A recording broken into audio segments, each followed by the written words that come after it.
My name is Vanjie. I was a para with elementary kids in a resource classroom for 8 years, and I'm currently a SPED teacher teaching resource kids at OP. My name is Mike. I'm a para at Mallinson. I've been there 3 years now. I teach second, third, fourth, and fifth grades. Hi, I'm Mary. I work with elementary level. This is my first year as a para. Hi, I'm Alan Thomas, and I used to be a special education para, now a behavior para, and I work with the elementary school age students. I think it's important to build relationships with kids. My first year was an unusual year because at the middle of the year, the teachers that I was working with switched. So the SPED teacher left and then another SPED teacher came in. So I had to work on building those relationships between the kids and the teachers, but also the teachers amongst other teachers, helping that new teacher feel comfortable in the environment and also letting her know about the transitions and the schedule and things that worked, strategies that worked with certain kids and strategies that didn't work with certain kids, things like that. So helping build those relationships and keeping things as consistent as possible. From the onset 3 years ago, the thing that I found the most challenging in a para's job was the degree of behavior issues that came along with the disabilities from the SPED students, and how I dealt with it was just trying to defuse the situation. I have a good ability to defuse situations and keep them small and let the children know that they can trust me.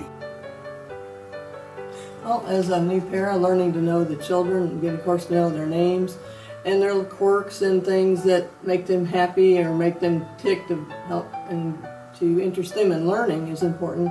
So that's the first thing, getting to know the children and to get familiar with their schedules and and how they learn, whether it's visual or auditory, and whatever their strength is, that seems to be an important key to helping The students. most difficult part when I was a para as for special education was working with the teachers and getting them to understand that I had special skills to offer the children. And the way to combat that is to just open the line of communication, talk with them, let them know your skills, and also allow them to help you and help them at the same time.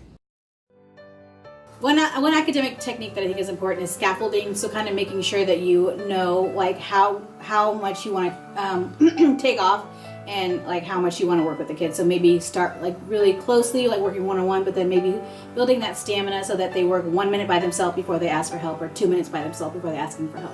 So making sure that you're scaffolding and keeping them consistent and building that stamina so that they're working as long as possible independently before they're asking for help or trying to get help from another student.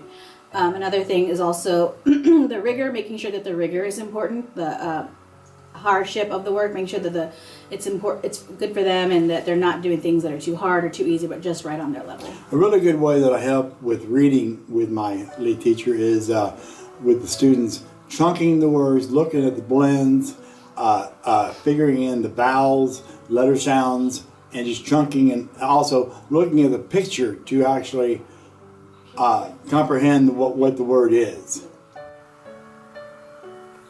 Well, helping with the academic accommodations is, again, getting to know that student individually and how they learn, what their strengths and what their weaknesses is. The Jolly Phonics is the one example that's great with their letters. With some of them, with math, some of them learn, again, visually with the sticks or blocks rather than using the touch math. It's kind of, again, figuring out what is their easiest way for them to learn, and also always encouraging them, praising them and encouraging them to have fun, because when they're having fun, they learn much quicker.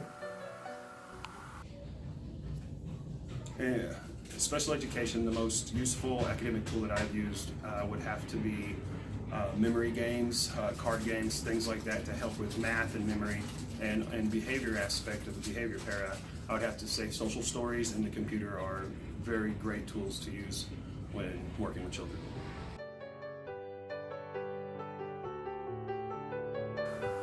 One of my favorite behavior techniques was making sure that kids had fidgets and a sensory box to help them calm down when they are feeling escalated behavior. So it's important to like make sure that they are using tools appropriately as a tool and not a toy. Another important thing is using as many nonverbals as possible, considering that a lot of our kids will have issues with processing or maybe language impacts on the language, it's important to use nonverbal things, so that put those in place so that you can easily count down or use some kind of signal so that they know that the next time that you talk to them there will be another consequence added, or they will move further along the scale as far as a buddy room or recovery or whatever that would be. When a child is in panic mode, we have a 5-minute calm down corner that we always send them to. We put them on a timer for 5 minutes, and then they come to my desk and we go through breathing exercises. We count to 5 slowly. We take 3 deep breaths together, and I just let them know that they're safe and nothing can harm them in that room. When we're talking about behaviors, it's important to have patience and be calm. Try to use a calm voice, again encouraging them for when they're doing something well, but also to be stern with them to help give them direction when they need it.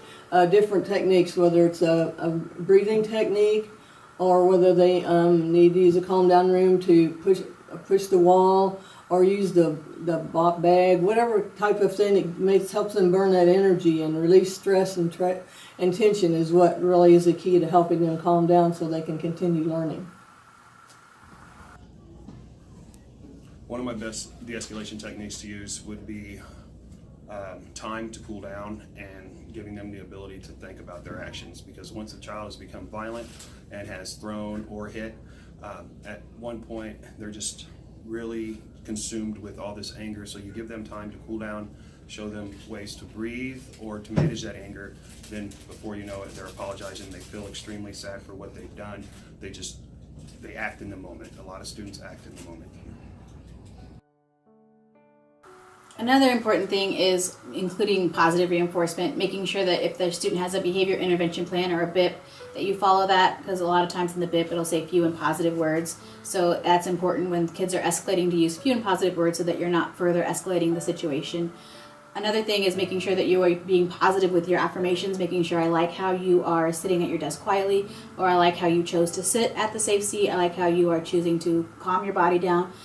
Being as positive as possible with your affirmations so that the kid can see the positive more than the negative.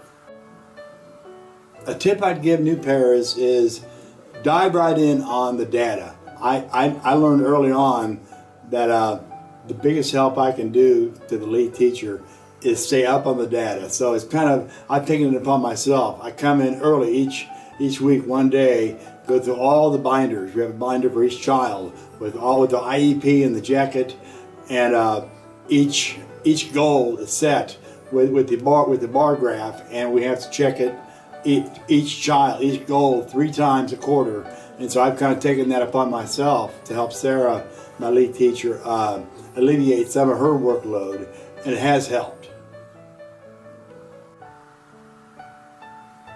When it comes to being a para new in the field, as I am this year, learning the environment and again learning the children, the materials that you'll need to gather for data, learning to get that together and be prepared when you have data days so you're ready to go and don't have to take extra time searching for things. Get copies ahead of time.